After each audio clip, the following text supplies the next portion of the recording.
में जो भी अभ्यर्थियों को भी समस्याएं हुई, उन सबको ध्यान में रखते हुए हम लोगों ने कुछ सुधार और कुछ परिवर्तन किए हैं। इसमें पहला सुधार तो ये हुआ कि जो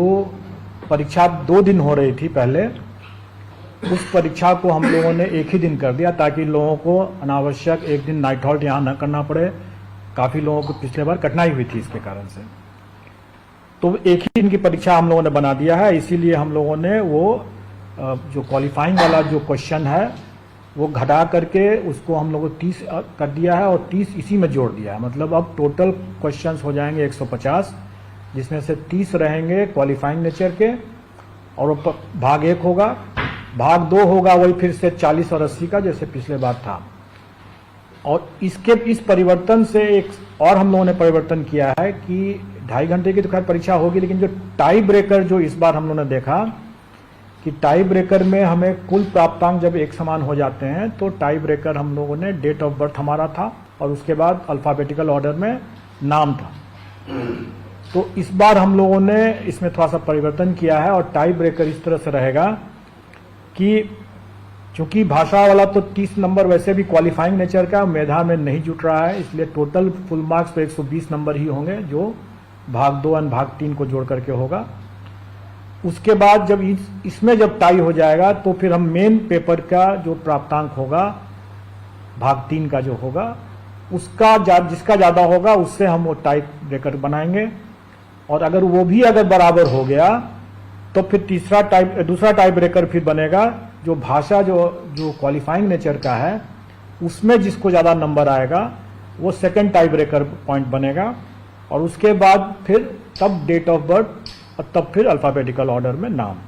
तो इससे क्या होगा कि मेधा को हम लोग ज़्यादा मतलब तरजीह दे रहे हैं, ज़्यादा प्रायोरिटी दे रहे हैं। इसके अलावा जो क्वालिफाइंग का जो 30% जैसे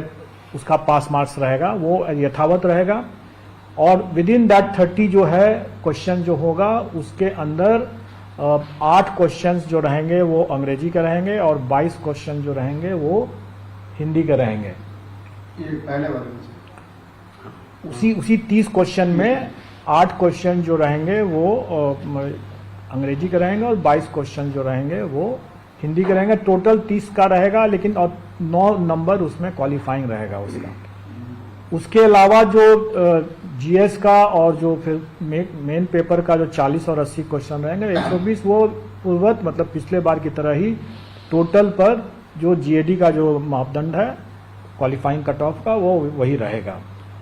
सिलेबस का जो लॉजिक है वो वही लॉजिक इस बार भी रहेगा, मतलब कि जो एनसीईआरटी का जो पाठ्यक्रम है जो बच्चों को जो पढ़ाया जाता है वही पैटर्न रहेगा वही, लेकिन स्टैंडर्ड ऑफ कोर्स उससे ज़्यादा रहेगा। स्टैंडर्ड वही रहेगा जो उनकी एलिजिबिलिटी में जो उनका रिक्वायरमेंट है, जैसे ग्रेजुएशन है तो ग्रेजुएशन लेवल चला जाएगा, अगर पोस्ट ग्रेजुएशन तो पोस्ट ग्रेजुएशन लेवल चला जाएगा। इस बार जो हम लोग नया जो एक हो रहा है वो मिडिल स्कूल का हो रहा है, तो वो एक नया एडिशन है। इसके अलावा जो टोटल जो वैकेंसी हो रही है उसमें संभव है कि जो TRE 1 के जो अवशेष रिक्तियां हैं उन रिक्तियों को इसमें जोड़ा जाएगा।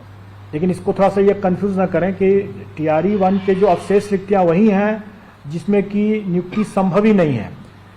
लेकिन जो